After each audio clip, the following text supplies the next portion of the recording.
Work management, empowerment, efficiency and development के समर्थन के मैं बोलने के लिए मौका दिया है। ये विधेयक नहीं, एक उम्मीद है। इस उम्मीद में एम्पावरमेंट है, एफिशिएंसी है, डेवलपमेंट है और कहीं ना कहीं इसी को देखकर आज जहां देश भर के लोग इसके समर्थन में हैं, वहीं Catholic bishop conference of India, church of Bharat, Kerala council of churches, Kerala Catholic bishops council और all India Sajjada Nashin council, मुस्लिम राष्ट्रीय मंच जैसी अनेक संस्थाओं ने, चर्च से लेकर मुस्लिम की अन्य सभाओं ने इसका समर्थन किया है। उसके लिए भी मैं उनका बहुत बहुत आभार प्रकट करता हूं। माननीय सभापति जी,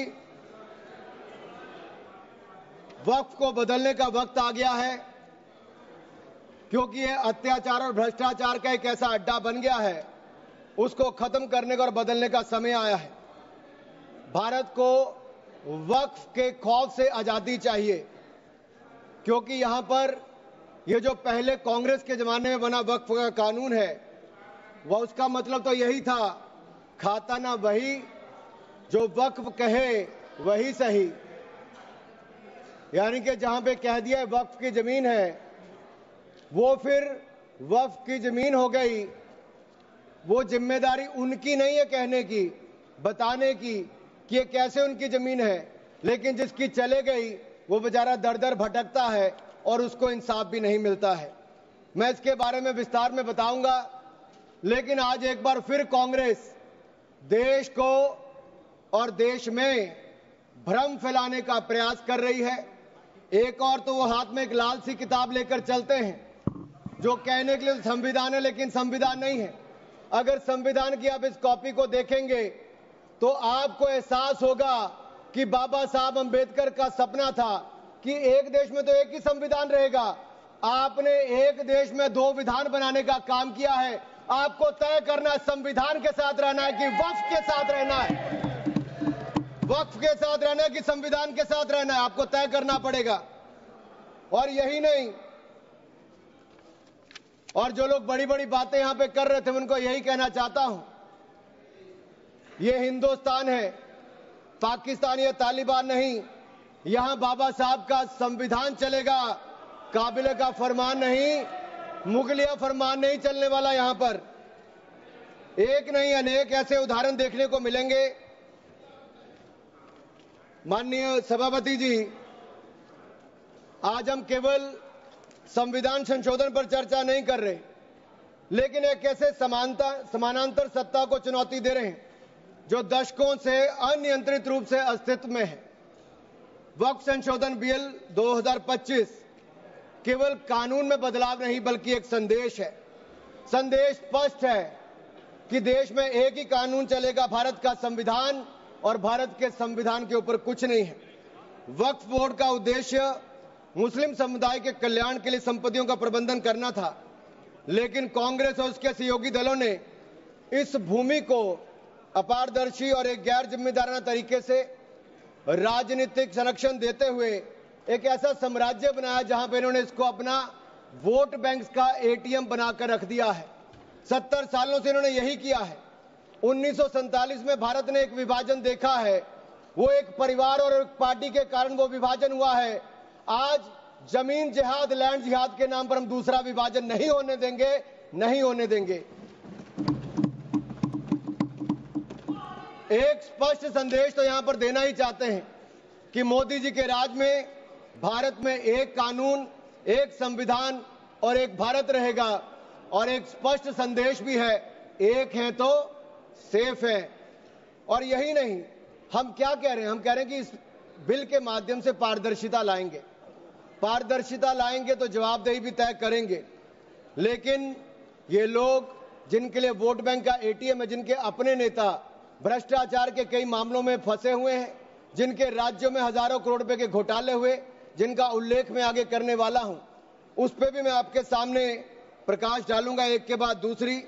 लेकिन सवाल ये खड़ा होता है कि 70 साल से ये प्रक्रिया जो चल रही है, चाहे 1964 की बात हो, 69 की बात हो, उसके बाद एक के बाद दूसरे संशोधन आए, 95 से लेकर 2013 तक इन्होंने इस कानून को इतना ऐसा बना दिया कि इसको चुनौती देने तक का भी हक कहीं नजर नहीं आता था।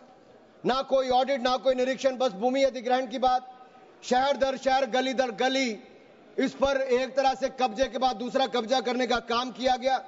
ये धर्मनिरपेक्षता नहीं थी, ये एक नरम विभाजन की ओर ले जाने का काम था, एक नरम विभाजन की ओर ले जाने का काम था। लेकिन हमने अब इस कानून में बदलाव किया है ताकि मुस्लिम समुदाय के सभी गरीब से गरीब व्यक्ति का भी इसमें भला हो सके। मुझसे पहले एक मुस्लिम समुदाय के एक सदस्य जो कांग्रेस पार्टी से आते हैं वो अपना भाषण कर रहे थे। मैं उनको ही कहना चाहता हूं, अशरफ,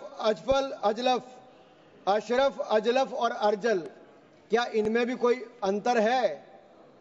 और राहुल गांधी जी से पूछना चाहता हूं, और अखिलेश जी यहां पर पहले ज्ञान बांट रहे थे थोड़ा सा, क्या मुस्लिम समुदाय में भी जातियां हैं? क्या भेदभाव है?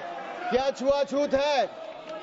लाल टोपी वालों का मैं बताऊंगा भी 2017 में जब आपकी सरकार आने से पहले घोटाले कितने थे, एक नहीं अनेक, लेकिन इनके काले कारनामे आज खत्म हो जाएंगे sir.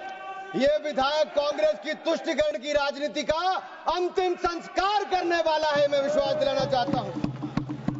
This will be the last nail in the coffin of Congress politics of appeasement. अगर आप देखिए, इन्होंने इससे पहले भी पंडित जवाहरलाल नेहरू जी ने पहले तो देश के विभाजन करने में अपना काम किया, उसके बाद धारा 370-35 से देकर ऐसे जख्म दिए कि हजारों लोगों की मृत्यु हो गई। लेकिन ये नरेंद्र मोदी जी की सरकार थी जिसने धारा 370-35 को सदा के लिए खत्म करने का काम किया है। यह हमारी प्रतिबद्धता थी मुस्लिम समुदाय की बहनों की ओर। जो ट्रिपल तलाक से निजात दिलाने का किसी ने काम किया तो नरेंद्र मोदी की सरकार ने किया है। आपने तो वायदा किया था कि जो पाकिस्तान, बांग्लादेश और अफगानिस्तान में रह गए हैं उनको वहीं पर पूरा न्याय मिलेगा, लेकिन नहीं मिला। लेकिन उनको भारत में भी आकर अगर उनको नागरिकता देने की बात थी तो आपकी सरकार में 60 सालों में नहीं हुआ। सीएए कानून किसने बनाया? तो वो भी नरेंद्र मोदी की सरकार ने बनाकर वो काम किया है। मैं एक बात और इसमें कहना चाहता हूं, अगर इसमें एक के बाद दूसरा देखा जाए, कांग्रेस ने कहीं ना कहीं और कांग्रेस के सहयोगी दलों ने वोट बैंक के लिए संविधान का सौदा कर लिया है, और ये सौदा ही किया है। तभी तो हमने एक के बाद दूसरे उदाहरण देकर कहा कि आपने कैसे उसको अपना वोट बैंक किया, एटीएम बना के रखा। लेकिन ये जो बिल है ये अन्याय की जड़ पर प्रहार है, और इस प्रहार के बाद सबको न्याय न्याय और न्याय ही मिलने वाला है। हमने कहा है कि प्रत्येक वक्फ संपत्ति रजिस्टर हो, पंजीकृत हो, उसके आंकड़े होने चाहिए, और हर झगड़ा कानून के अंतर्गत हल हो, किसी डर और भय के अंतर्गत ना हो। आपको इस बात का क्यों डर है? अगर किसी को न्याय मिलता है, ट्रिब्यूनल के बाद अगर कोई हाई कोर्ट, सुप्रीम कोर्ट जाना चाहता है तो आप क्यों रोकते हो? देश में हर कानून के अंतर्गत, चाहे इनकम टैक्स का हो या कोई भी हो, आप एक के बाद दूसरे कोर्ट जा सकते हो। लेकिन वक्फ में ये कानूनी रोक क्यों लगाकर रखी थी? ये बिल जो कहा गया किसी धर्म के खिलाफ, ये बिल किसी धर्म के खिलाफ नहीं है। यह बिल भ्रष्टाचार, धोखा और धार्मिक सामंतवाद के खिलाफ है, और हम इसके खिलाफ रहेंगे। ये बात स्पष्ट है कि ये आस्था का विषय नहीं है। As long as prime minister Modi is the PM, the shops of appeasement will remain shut. This bill is not about Hindu versus Muslim, this is law versus lawlessness, constitution versus corruption, Bharat versus internal partition. और ये partition एक बार हो गया, अब आपके कारनामों के कारण बार बार नहीं होने देंगे। सर, मैं एक अंतर्राष्ट्रीय स्तर पे क्या परिस्थितियां वो थोड़ा बताना चाहता हूं। टर्की में 1923 के बाद 1924 में मिनिस्ट्री ऑफ वक्फ इसको एबॉलिश कर दिया गया, और वहां पे जनरल डायरेक्टरेट ऑफ फाउंडेशन बना जो रेस्टोरेशन, मेंटेनेंस और यूटिलाइजेशन वक्फ प्रॉपर्टीज का करता है, और ये इसके बाद इसको लोगों की भलाई के काम के लिए पैसा लगाता है। कुवैत में भी ministry of Waqf and Islamic affairs है, ये एसेट, मस्जिद, स्कूल, अस्पताल, इनका सबका देखरेख करता है, और मॉडर्नाइजेशन के माध्यम से, टेक्नोलॉजी के माध्यम से इसका फायदा उठाते डिजिटलाइजेशन किया है। लेबनान में ministry of endowments and Islamic affairs है जो इसकी मैनेजमेंट और यूटिलाइजेशन को सारे को देखती है और चैरिटेबल और कम्युनिटी के काम को देखती है। सीरिया में भी मिनिस्ट्री ऑफ वक्फ है जहां पर एप्रोप्रिएट यूज हो, रेवेन्यू हो, चैरिटेबल पर्पस हो, उसके लिए काम किया जाता है। इराक में भी सुन्नी एंडोमेंट और शिया एंडोमेंट ऑफिस है और ये भी सीधा सेंट्रलाइज फ्रेमवर्क के माध्यम से काम करता है। सऊदी अरेबिया में जनरल अथॉरिटी ऑफ वक्फ है जो इंडिपेंडेंट पब्लिक बॉडी है। सिंगापुर में MUIS है जो स्टैट्यूटरी बॉडी है, वो मिनिस्ट्री ऑफ कम्युनिटी डेवलपमेंट के अंतर्गत है। ये वक्फ मैनेजमेंट के डिजिटल सिस्टम के माध्यम से काम करता है। इंडोनेशिया में भी इंडोनेशियन वक्फ बोर्ड है जो इंश्योर करता है अच्छे काम करने के लिए, उनके भलाई के लिए। तुनिसिया में भी, इजिप्ट में भी, रशिया में भी, फ्रांस में इसी तर्ज पे काम किया गया है। लेकिन यहां पर ऐसा नहीं किया गया, यहां पे इसके खिलाफ ही काम करते रहे। चंद लोगों के हाथ में, राहुल गांधी जी कहते हैं कि चंद लोगों के हाथ में देश की संपत्ति है। राहुल गांधी जी सदन में नहीं, लेकिन मैं उनको बताना चाहता हूं मात्र 200 लोगों के हाथ में अपने वक्फ बोर्ड दे रखे हैं और देश की लाखों करोड़ रुपए की संपत्ति उनको दे रखी है। क्या उनसे छुटकारा दिलाना चाहिए कि नहीं दिलाना चाहिए? क्या आम मुस्लिम को उसका लाभ मिलना चाहिए कि नहीं मिलना चाहिए? क्या मुस्लिम महिलाओं को, बच्चों को लाभ मिलना चाहिए कि नहीं मिलना चाहिए? क्या विधवाओं को लाभ मिलना चाहिए कि नहीं मिलना चाहिए? आप महिला विरोधी क्यों हैं? मुस्लिम विरोधी क्यों हैं? आप बदलाव विरोधी क्यों हैं? ये सवालों का जवाब आपको देना ही पड़ेगा। सर, एक कहावत है जो यहां पर बाहर कहा जाता है कि पता है यहां से बहुत दूर, पता है यहां से बहुत दूर और गलत और सही के पार एक मैदान है। पता है यहां से बहुत दूर, गलत और सही के उस पार एक मैदान है। मैं वहां मिलूंगा तुझे और अगर वक्फ का बस चला तो वक्फ की संपत्ति बन जाएगा। यानी कि जिस पे भी नजर रखोगे वक्फ की संपत्ति बन जाएगा और उसमें से आपको इंसाफ मिल नहीं पाएगा, क्योंकि ऐसी हालत कर दी है। सर, अगर आप देखेंगे वक्फ की सच्चाई क्या है, भारत में ऐसा कौन सा कानून है जिसने आपका घर, आपका मंदिर, यहां के आपके पूरे गांव छीन लिए? भारत में कौन सा ऐसा कानून है जिसने आपका घर, आपके मंदिर, आपके पूरे गांव छीन लिए? ये ऐसा कौन सा कानून है जिसके खिलाफ आप कोर्ट भी नहीं जा सकते? ये कौन सा ऐसा कानून है जो संविधान से भी ऊपर है? इसका नाम वक्फ है जो कांग्रेस के समय बना है। सर, इसने गुरुद्वारे हो, मंदिर हो, घर हो, गांव हो, सब पे कब्जा करने का काम किया है। एक तुगलकी फरमान है सेक्शन 40, इसमें दान देने वाला किसी भी धर्म का हो सकता है, लेकिन देखभाल करने वाला मुसलमान ही होना चाहिए। ये मंदिर में तो ऐसा नहीं है। सरकारें मंदिर का, ये कर्नाटक की सरकार है कांग्रेस की, 450 करोड़ रुपया साल का आप इकट्ठा करते हैं, कहां खर्च करते हैं? कौन जवाब देता है उसका? एक एक रुपए का हिसाब आपको देना चाहिए था। क्या किसी मस्जिद का पैसा आपने लिया? क्या किसी वक्फ बोर्ड का पैसा आपने लिया? लेकिन कर्नाटक में जो घोटाले हुए सर, उसमें इनके राष्ट्रीय अध्यक्ष मल्लिकार्जुन खड़गे जी का नाम भी आता है। जहां पर क्या सर, यही नहीं,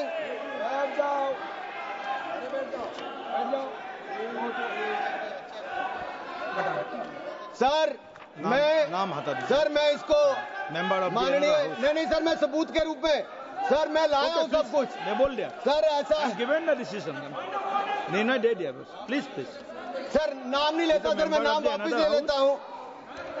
सर, बड़ी मुश्किल से परिवार के बाहर सर, इसमें सर मैं टेबल कर देता हूं।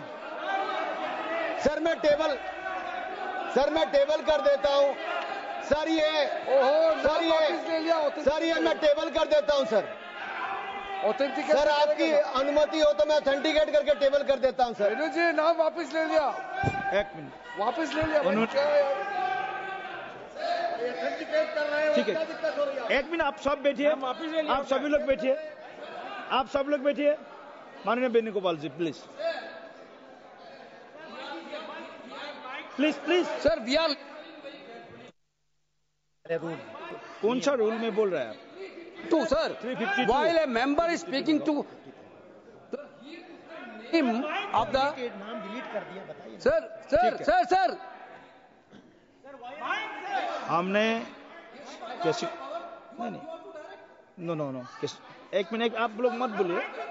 माननीय वेणुगोपाल जी, हमने नाम एक्सपांस भी डिलीट भी कर दिया और उन्होंने भी वापस ले लिया। उसके बाद और क्या है? उसके बाद क्या है?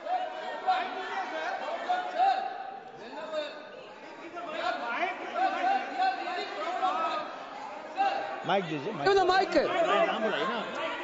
एक मिनट वेणुगोपाल जी बोलिए, आप वेणुगोपाल जी बोलिए। Please be seated, all members please be seated. Sir, while he's speaking, he's totally misled the House. Not only misleading the House, he took the name of Honorable Leader of Opposition of Rajya Sabha here in a very bad way. We are really proud, sir, we are really proud of that. We are having a Congress president who came from the grassroots level of this country. Okay. With soft power. He didn't like Mallikarjuna Kharge ji because he is leading by his casteism. Okay, thank you please continue sir. माननीय सभापति जी, आखिरकार कांग्रेस ने अपनी जातिवादी सोच को सामने ले ही आए। ये कभी जाति के नाम पे, कभी क्षेत्र के नाम पे, कभी धर्म के नाम पर बांटने का काम करते हैं। मैंने किसी जात का नाम नहीं लिया था, लेकिन आप जाति को लेकर आए हो। और यही नहीं सर, ये रिपोर्ट देखिए, ये विधानसभा, कर्नाटक की विधानसभा में कांग्रेस के एक नहीं अनेक नेताओं के नाम आए जिन्होंने वक्फ की प्रॉपर्टी को खाने का काम किया है, हजारों करोड़ के घोटाले करने का काम किया है। इसीलिए आप लोग पारदर्शिता नहीं चाहते, इसीलिए आप लोग ट्रांसपेरेंसी नहीं चाहते, इसीलिए आप लोग जवाब देना नहीं चाहते। सर, मैं इसको ऑथेंटिकेट करके रिपोर्ट को रखना चाहता हूं। सर, यही नहीं, ये तुगलकी फरमान जो थे, मैं कर देता हूं सर। अगर किसी की संपत्ति जिसके ऊपर उन्होंने कब्जा कर लिया हो, सर, इसको साबित करने से उनको वक्फ साबित नहीं करना सर। ये जिसकी प्रॉपर्टी है बेचारा, उसको धक्के खाने पड़ते एक से जगह दूसरी जगह के लिए। सर, ये आम व्यक्ति के लिए एक अभिशाप है। अगर सरकारी जमीन छीनी जा सकती है, गांव के गांव छीने जा सकते हैं, तो आप कल्पना कीजिए आम इंसान की प्रॉपर्टी को कैसे किया जाएगा। सर, नो ऑब्जेक्शन सर्टिफिकेट लेके जाना पड़ता है। सर, वक्फ का साम्राज्य इतना बड़ा हो गया कि 9 लाख एकड़ जमीन जो लाखों करोड़ की है। सच्चर कमेटी कब बनी? आपकी सरकार के समय बनी। 2006 में उसकी रिपोर्ट आई। आप क्यों हाथ पे हाथ धर के बैठे रहे? क्यों बैठे रहे? उन्होंने कहा था कि साल का 12,000 करोड़ रुपए की आमदन हो सकती है। पिछले 20 सालों में 2.5 लाख करोड़ रुपए की आमदन हो गई होती। आमदन होती तो मुस्लिम महिलाओं का, बच्चों का और मुस्लिम समुदाय का भला हुआ होता, लेकिन कांग्रेस पार्टी ने भला कभी चाह ही नहीं मुस्लिम समुदाय का, केवल वोट की राजनीति करके रखा। सर, ये कितनी है? मॉरिशियस जैसे 2 देश, उसके बराबर वक्फ बोर्ड की जमीन है। सिंगापुर जैसे 5 मिनट और मैं खत्म कर रहा हूं सर। मालदीव जैसे 12 देश, उसके बराबर वक्फ बोर्ड की जमीन है। सर, लालू प्रसाद यादव जी जो सदन के सदस्य नहीं लेकिन आपकी सरकार में मंत्री थे, तब उन्होंने कहा था पटना की डाक बंगले की जमीन भी वक्फ बोर्ड खा गया, सरकारी गैर सरकारी जमीनें वक्फ बोर्ड खा गया। ये किसी और ने नहीं, लालू प्रसाद यादव जी ने कहा था। आप उस पर क्या कहना चाहते हो?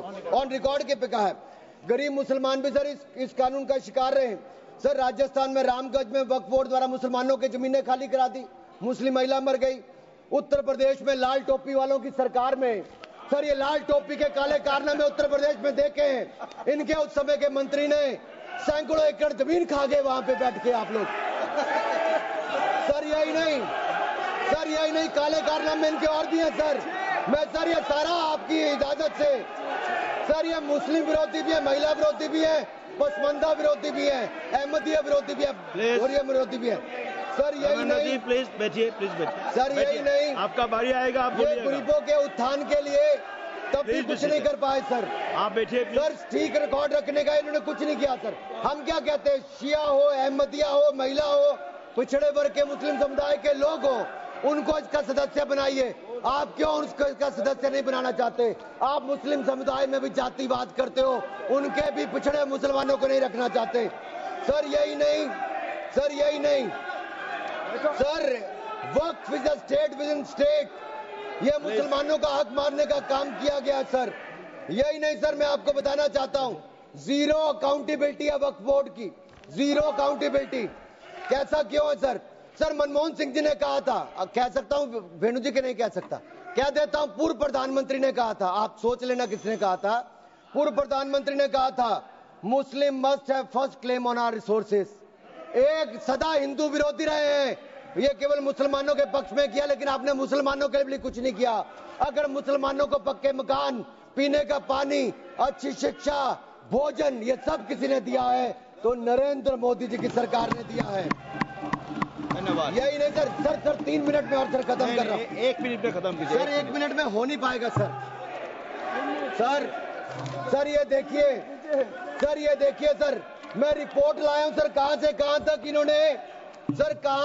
तक इन्होंने राज्य दर राज्य कैसे हिंदुस्तान की जमीनों पे कब्जा किया है।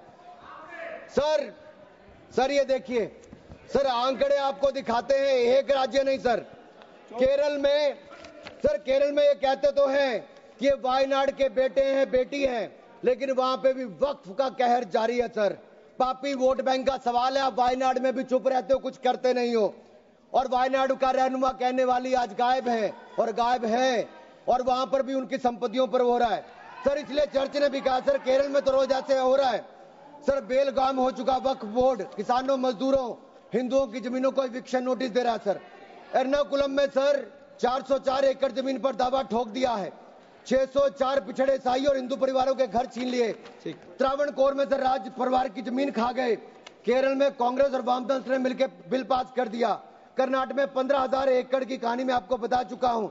तिरुचिरापल्ली में सर इन्होंने एक गांव में 1500 साल पुराने प्राचीन मंदिर के साथ लगती जमीन सर, इस पे कब्जा करने की बात कही सर। सूरत के नगर निगम में सर मुगलों की संपत्ति बताने का काम किया सर। नगर निगम को भी सर बेट द्वारका के 2 द्वीपों पर दावा ठोक दिया है। क्या भगवान कृष्ण से पहले इस्लाम धर्म आ गया था? क्या भगवान कृष्ण से पहले इस्लाम धर्म आ गया था सर? यही नहीं, कल क्या आनंद भवन और नेशनल हेरिटेज पर आकर मैंने अभी बार सुना था कि आनंद भवन और नेशनल हेरिटेज पर वक्फ बोर्ड अपना दावा ठोकने वाले हैं, तो दे दोगे क्या? और यही नहीं सर, एएसआई संरक्षित स्मारकों पर भी सर यही नहीं सर, कर्नाटक में 53 ऐतिहासिक स्मारकों को वक्फ संपत्ति घोषित कर दिया है मणिकाम ठाकुर सर। यही नहीं सर, हम्पी सर्कल में 6 एएसआई संरक्षित कर लिया सर। यही नहीं सर, एएसआई के 120 प्राचीन स्थानों पर भी इन्होंने ऐसा किया है सर। ये किसान कल्याण की तो राहुल जी बात करते हैं, लेकिन कर्नाटक में इनकी सरकार में 15,000 एकड़ जमीन किसानों की छीनने का काम आपकी सरकार ने आपके वक्त में नहीं किया है सर। ये किसान विरोधी है, ये महिला विरोधी है। और मैं इन सबसे कहना चाहता हूं सर, ऐसे काम नहीं चलेगा। ये कहते हैं कि पुराने कानून के तहत न्याय मिल जाएगा सर, न्याय नहीं मिलता सर। 1 मिनट सर, आप देखिए वक्फ की आय जो 12,000 करोड़ रुपया साल होनी चाहिए थी, आज 1 करोड़ 30 लाख रुपया रह गई है। कौन खा रहा है पैसा वक्फ बोर्ड का? कांग्रेस के नेताओं के नाम आते हैं सर। यही नहीं, पश्चिम बंगाल में 1100 करोड़ रुपए का, तमिलनाडु में 2000 करोड़ रुपए का, महाराष्ट्र में हजारों करोड़ रुपए के घोटाले हुए। इन सब की सरकारों में कहे गए। मैं सारे सबूत लाया हूं, सारी रिपोर्ट्स लाया हूं। आपका अनुरोध करता हूं सर कि सारे के सारे ऑथेंटिकेट करके मुझे रखने का मौका दिया जाए। ये विपक्षी दल क्योंकि ये भ्रष्टाचार में जुड़े हुए हैं, हम वक्फ बोर्ड के भ्रष्टाचार को खत्म करना चाहते हैं। धन्यवाद सर। बस ये तेरे आखिरी लाइन है सर, ये नेशनल हेरिटेज में छपा है कि महाराष्ट्र में हजारों करोड़ रुपए का घोटाला, महाराष्ट्र में छपा नेशनल हेरिटेज में, और नेशनल हेरिटेज के घोटाले के रूप में कांग्रेस के एक नेता बेल पर है जो अपनी सेवाएं यहां पर दे रहे हैं।